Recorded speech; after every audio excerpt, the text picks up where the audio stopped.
ये हकीकत है कि इंटरनेट की वजह से पूरी दुनिया सिमट कर रह गई है। दिमाग में उफनते हर सवाल का जवाब इस इंटरनेट के जरिए उंगलियों पर मौजूद है। अच्छी से अच्छी जानकारी के साथ जरूरत की तमाम चीजों का संग्रह इंटरनेट पर मौजूद है, पर दूसरी तरफ इस माया जाल का इस्तेमाल अपराध के लिए धड़ल्ले से हो रहा है। इस सच्चाई से इनकार नहीं किया जा सकता। इसके हजारों उदाहरण सामने आ चुके हैं। अब एआई का भी इस्तेमाल उसी तेजी से अपराध की दुनिया में शुरू हो चुका है, जिसके शिकार देश और दुनिया के लोग हो रहे हैं। इस इंटेलिजेंस टूल के जरिए अपराध जगत के कुछ मुट्ठी भर लोग दुनिया भर में दहशत का पर्याय बन चुके हैं, जिससे निपटना मुश्किल नहीं। बस जरूरत है कि आम लोग प्रेजेंस ऑफ माइंड के जरिए अपराधियों पर वार करना शुरू कर दें। देखिए एक खास रिपोर्ट।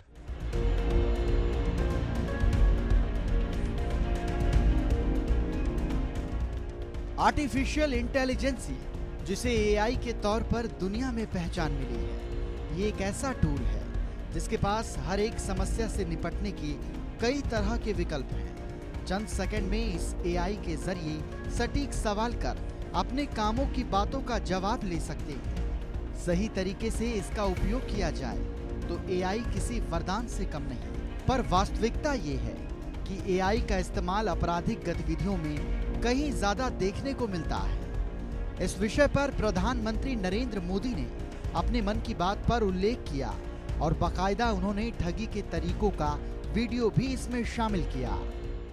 मेरे प्यारे देशवासियों, मैं आपको एक ऑडियो सुनाता हूं। हेलो सर, नमस्ते सर। नमस्ते सर बोलिए सर। देखिए, जो आपने एफआईआर नंबर मुझे सेंड किया है, इस नंबर के खिलाफ 17 कंप्लेंट्स हमारे पास। आप ये नंबर यूज कर रहे हैं? मैंने नहीं यूज करता हूँ सर। अभी कहाँ से बात कर रहे हो? सर कर्नाटका सर, वो घर में हूँ सर। ओके, इसके लिए आप अपनी स्टेट में रिकॉर्ड करवाइए ताकि ये नंबर ब्लॉक कर दिया जाए, फ्यूचर में आपको कोई प्रॉब्लम ना हो। ओके? Yes sir. अभी मैं आपको कनेक्ट कर रहा हूँ, ये आपका इन्वेस्टिगेशन ऑफिसर है। आप अपनी स्टेट में रिकॉर्ड करवाइए ताकि ये नंबर ब्लॉक कर दिया जाए। Okay? Yes sir, yes sir, yes sir. अब बताइएगा मैं किसके साथ बात कर रहा हूँ। अपना आधार कार्ड मुझे शो कीजिएगा वेरीफाई करने के लिए। बताइएगा सर, मेरे पास अभी नहीं है sir Aadhaar card sir, please sir. Phone आपके फोन में है? नहीं सर। फोन में आधार कार्ड की पिक्चर नहीं है आपके पास? नहीं है सर। नंबर याद है आपको? सर नहीं है सर, नंबर भी याद नहीं है सर। हमने सिर्फ वेरीफाई करना है। ओके? वेरीफाई करने के लिए नहीं सर। आप डरिए ना, डरिए ना। अगर आपने कुछ नहीं किया तो आप डरिए ना। हाँ सर, हाँ सर। अगर आपके पास आधार कार्ड है तो मुझे दिखा दीजिए वेरीफाई करने। नहीं सर, नहीं सर, मैं गांव को आया था सर, घर में है सर। Okay, coming. जय हिंद। इस व्यक्ति के वन साइड वीडियो का रिकॉर्ड करो as per the protocol. Okay? ये ऑडियो सिर्फ जानकारी के लिए नहीं, ये कोई मनोरंजन वाला ऑडियो नहीं है। एक गहरी चिंता को लेकर के ऑडियो आया है। आपने अभी जो बातचीत सुनी वो डिजिटल अरेस्ट के फरेब की है। ये बातचीत एक पीड़ित और फ्रॉड करने वाले के बीच हुई है। डिजिटल अरेस्ट के फ्रॉड में फोन करने वाले कभी पुलिस, कभी सीबीआई, कभी नारकोटिक्स, कभी आरबीआई, ऐसे भांति भांति के लेबल लगाकर बनावटी अधिकारी बनकर बात करते हैं और बड़े कॉन्फिडेंस के साथ करते हैं। हाल के दिनों में एआई का उपयोग हर फील्ड में बढ़ता जा रहा है। खास तौर पर अपराध को अंजाम देने के लिए एआई का इस्तेमाल सबसे ज्यादा होने लगा है। इन दिनों डिजिटल अरेस्ट जैसा एक शब्द काफी ज्यादा प्रचलन में है। इस डिजिटल अरेस्ट के जरिए साइबर अपराधी दूर दराज में बैठकर आम लोगों को शिकार बना रहे हैं। डिजिटल माध्यम में उन्हें एक ही कमरे में कैद कर उन्हें इस तरह बुरी तरीके से डरा देते हैं, जिसके बाद इंसान खुद को गुनाहगार समझ बैठता है। फिर पिंड छुड़ाने के लिए करोड़ों रुपए तक उस शख्स के हवाले करने पर मजबूर हो जाता है, जिसे वो जानता तक नहीं। इसका ताजा उदाहरण भी सामने आ चुका है, जिसमें एक महिला डॉक्टर बुरी तरीके से फंस गई। उसके साथ क्या हुआ, आइए उन्हीं से जान लेते हैं। मुझे मॉर्निंग में फोन आया कि आपका जो फोन है उसको हम ट्राई से बोल रहे हैं, और जो आपका फोन है उसको बंद किया जाएगा, क्योंकि हमें इंस्ट्रक्शंस दिए हैं पुलिस ने कि फोन को बंद कर दिया जाए, क्योंकि उस पर मुंबई में साइबर क्राइम में ये बहुत सारी कंप्लेंट्स आपके नंबर के अगेंस्ट रजिस्टर्ड हैं कि लोगों को हैरेसिंग मैसेजेस आ रहे हैं इस नंबर से, और आपके और भी जो नंबर्स हैं वो सारे जितने भी हम ट्रेस करके सारे ब्लॉक कर देंगे। तो जब मैंने पूछा कि ये कैसे, ऐसा तो हो नहीं सकता, इनफैक्ट मेरे पास कुछ कॉल्स आ रहे थे बहुत इस टाइप के कुछ समय से, तो उन्होंने कहा कि नहीं, ये तो केस कि शायद किसी ने आपको फंसाया होगा, तो इस तरीके के कॉल्स तो लेकिन आए ही हैं, और फिर आप अपने हमारे एक आईपीएस ऑफिसर हैं, इनसे बात कर लीजिए। तो उन्होंने एक किसी और को कॉल ट्रांसफर की, और फिर वो सो कॉल्ड जो आईपीएस ऑफिसर थे उन्होंने बात की कि खाली ये फोन का बात नहीं है, इसके एक आपका कोई अकाउंट भी है जो कि लिंक्ड है इलीगल एक्टिविटीज से जुड़ा हुआ है, जिससे मनी लॉन्ड्रिंग हुई है 7 करोड़ की। तो एक और केस है और हमें ऑर्डर्स मिले हैं कि आपको अरेस्ट किया जाए इमीडिएटली, और अगर जब ये नहीं आप वहाँ आ नहीं सकते अगर, तो फिर हम डिजिटल कस्टडी में लेते हैं, और उन्होंने अपने किसी सीबीआई ऑफिसर से भी बात कराई। फिर वो 7 डेज तक और ये कहा कि आप इसको किसी को बता नहीं सकते हैं क्योंकि ये मैटर ऑफ नेशनल इम्पोर्टेंस है, इसको आप कुछ सीक्रेट को किसी को शेयर नहीं करना, वो शेयर करने की भी जेल है 3 to 5 years की, और उसमें आप सस्पेक्ट हो तो आपका केस चलेगा। फिर उन्होंने सारा कुछ मतलब 7 डेज के अंदर उन्होंने अपना पूरा केस चलाया कोर्ट में, और जज भी थे उसमें, जज, आईपीएस ऑफिसर, सीबीआई, सब कुछ बन के जो भी, और एक नया फोन खरीदवा के कि व्हाट्सएप कॉल और स्काइपी के जरिए उस पर कनेक्टेड रखा फॉर 7 days, 6 to 7 days, और फिर कहा कि आपको वेरिफिकेशन के लिए अपना सारा जो भी अकाउंट्स में पैसा है सब डिक्लेयर करना है और उसको सरकारी अकाउंट्स में ट्रांसफर करना है। उसका अगर वेरिफिकेशन हो जाता है और अगर ये पता चलता है कि उसमें कुछ आपने नहीं किया है, कुछ मनी लॉन्ड्रिंग, तो फिर वो रिटर्न होगा, नहीं तो अगर कुछ भी गड़बड़ पाई गई तो वो नहीं मिलेगा वो पैसा। तो बैंक से भेजा और फिर वो ट्रांसफर किया। आर्टिफिशियल इंटेलिजेंस यानी एआई को लेकर इतनी गहन चर्चा क्यों? बेशक ये सवाल हर किसी के दिमाग में उभर सकता है और उभरना भी चाहिए। वजह, जब एआई को लॉन्च किया गया तो उसके स्वरूप को लेकर भी चर्चा हुई थी कि ये एक ऐसी तकनीक है जिससे काम करना आसान हो जाएगा। माना गया था कि एआई के उपयोग से सोचने की क्षमता का विकास होगा, और ये हो भी रहा है। लेकिन आश्चर्य का विषय है कि इस एआई तकनीक का सबसे ज्यादा फायदा साइबर अपराधियों को मिल रहा है। प्रधानमंत्री नरेंद्र मोदी ने एआई को लेकर बातों को स्पष्ट किया है, जिसे जानना देश के हर व्यक्ति के लिए बेहद जरूरी है। लेकिन इससे जुड़ी नेगेटिव बातें भी उतनी ही चिंता का विषय है।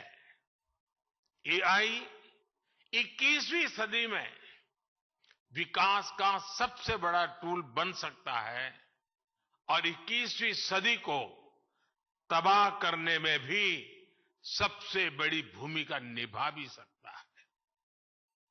डीप फेक का चैलेंज आज पूरी दुनिया के सामने है।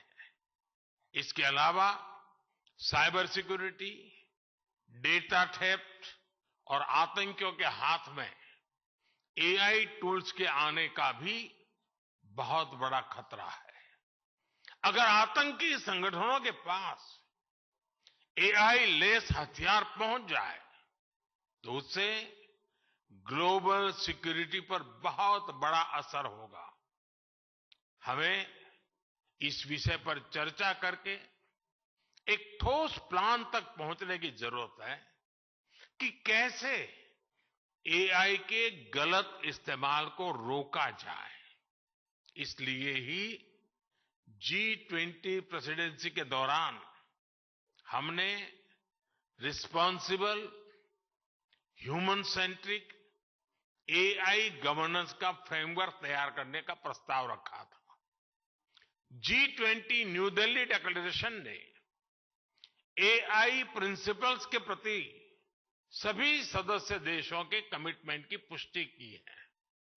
सभी सदस्यों में एआई के उपयोग से जुड़े खतरों को लेकर एक अंडरस्टैंडिंग थी। जिस तरह हमारे पास विभिन्न अंतर्राष्ट्रीय मुद्दों के लिए समझौते और प्रोटोकॉल्स है, उसी तरह हमें एआई के एथिकल यूज के लिए मिलकर ग्लोबल फ्रेमवर्क तैयार करना होगा।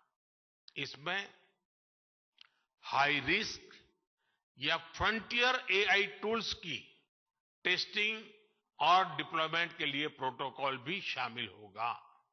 इसके लिए कन्विक्शन, कमिटमेंट, कोऑर्डिनेशन और कोलैबोरेशन की सबसे अधिक जरूरत है। भारत की आबादी 140 करोड़ हो चुकी है, जिसमें 90 करोड़ लोग इंटरनेट यूजर्स हैं। इसमें से 78% लोग ऑनलाइन ट्रांजैक्शन को प्राथमिकता देते हैं। कहने का तात्पर्य है कि भारत की 53% आबादी का बैंक डाटा लोगों की मोबाइल पर मौजूद है।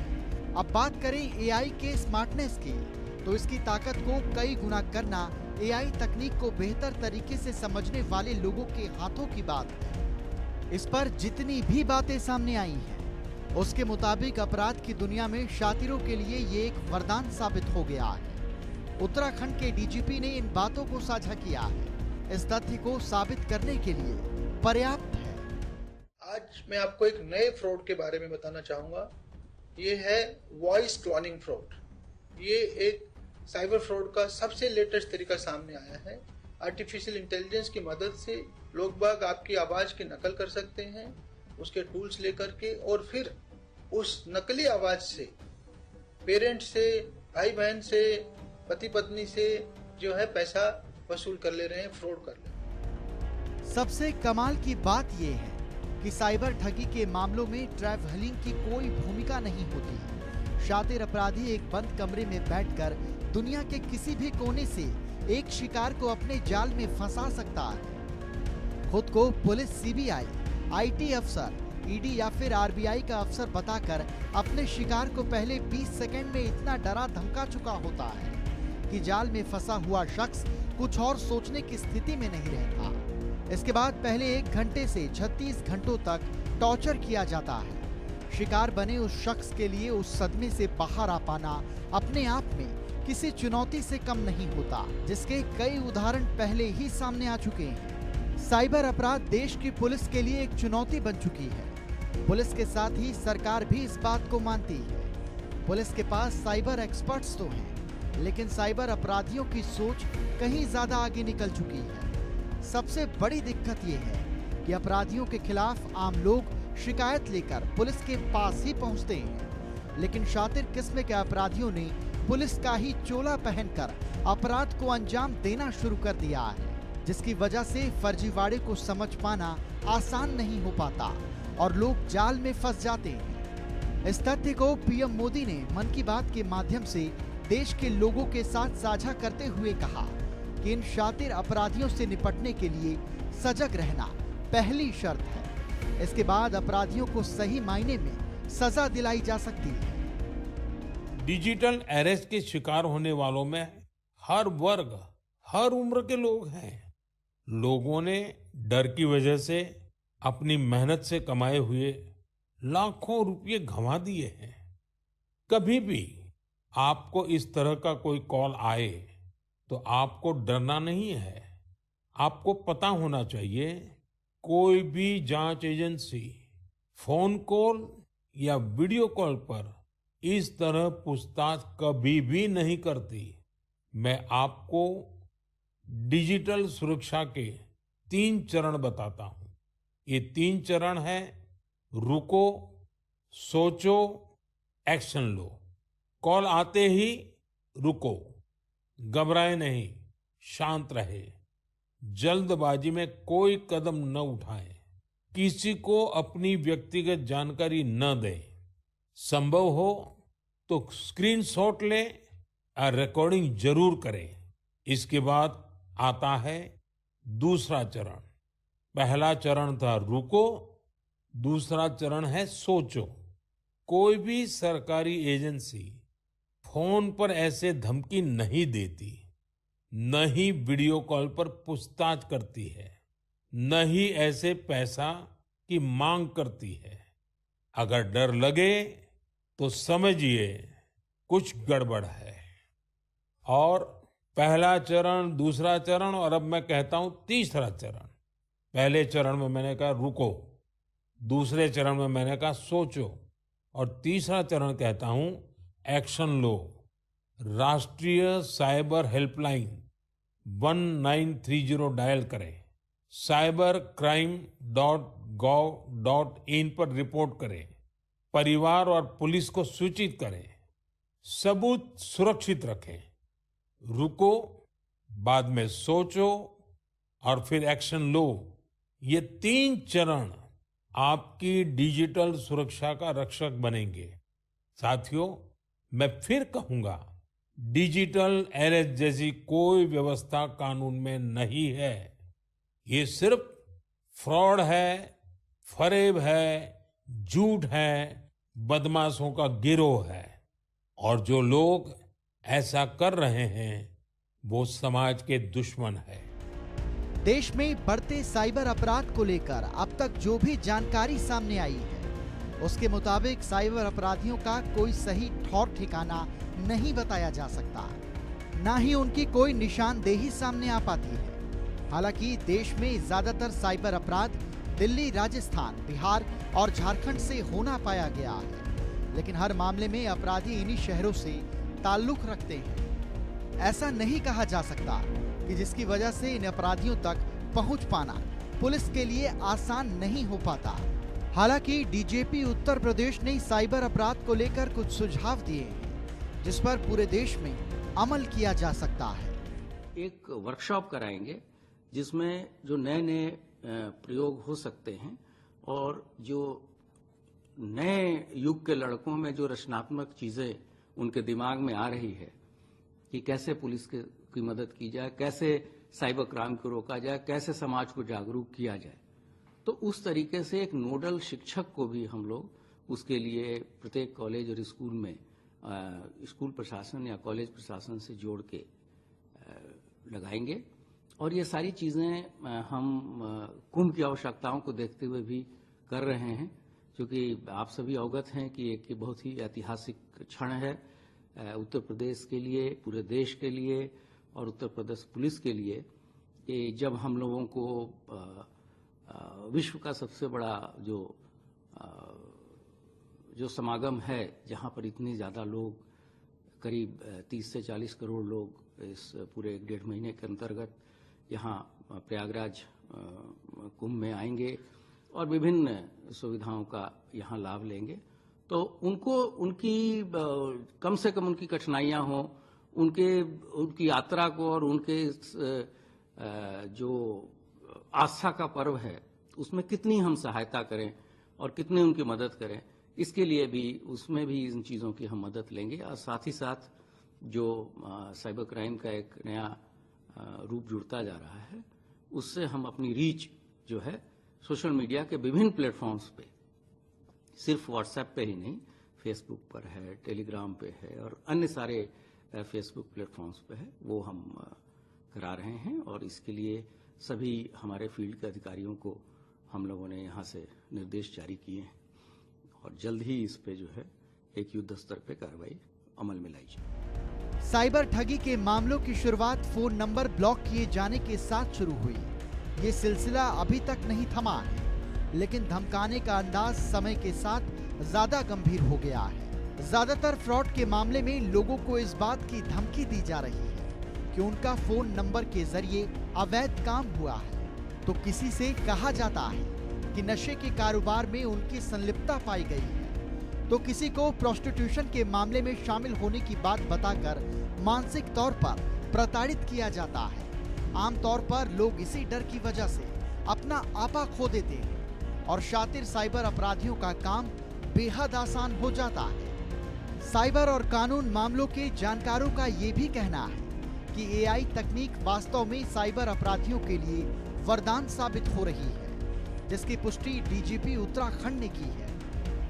ऐसे में बेहद जरूरी हो जाता है कि प्रधानमंत्री नरेंद्र मोदी की बातों को देश के लोग अपने दिमाग में अच्छे तरीके से बिठा कर रखें। जैसा कि उन्होंने बताया कि पुलिस, आरबीआई, ईडी, आयकर या फिर देश के अन्य सरकारी संस्थान इस तरह से फोन पर ना तो पैसों की मांग करते हैं और ना ही किसी तरह की धमकी दे सकते हैं। ऐसे में पीएम मोदी के मुताबिक तीनों ही बातों का खास ख्याल रखना होगा, जिसमें रुको, सोचो और फिर एक्शन लो शामिल है। Bureau report, Asian news. Internet आज हर इंसान की दिनचर्या का सबसे अहम हिस्सा है, जिससे खुद को अलग कर पाना किसी के लिए भी आसान नहीं। इसके साथ ही हर इंसान सुविधा भोगी भी हो चुका है। पहले बैंक में जमा रुपयों को निकालने के लिए घंटों लाइन में लगा रहना पड़ता था, लेकिन लोग इस तरह से ना तो पैसे गंवाते थे और ना ही मानसिक प्रताड़ना का शिकार होते थे। इसके बाद एटीएम का दौर आया, जहां से आर्थिक अपराध का दायरा बढ़ना शुरू हो गया और अब ऑनलाइन मनी ट्रांजैक्शन ने लोगों का जीना ही मुहाल कर दिया है। लेकिन इसका तोड़ भी निकाला जा सकता है और शातिरों को मुंह तोड़ जवाब भी दिया जा सकता है, बशर्ते लोगों को घबराने की नहीं, सजगता की जरूरत है और सतर्कता की जरूरत है। एशियन न्यूज की खास पेशकश द क्राइम फाइल्स में फिलहाल इतना ही। फिर होगी मुलाकात, तब तक आप स्वस्थ रहें, सजग रहें, सुरक्षित रहें। नमस्कार।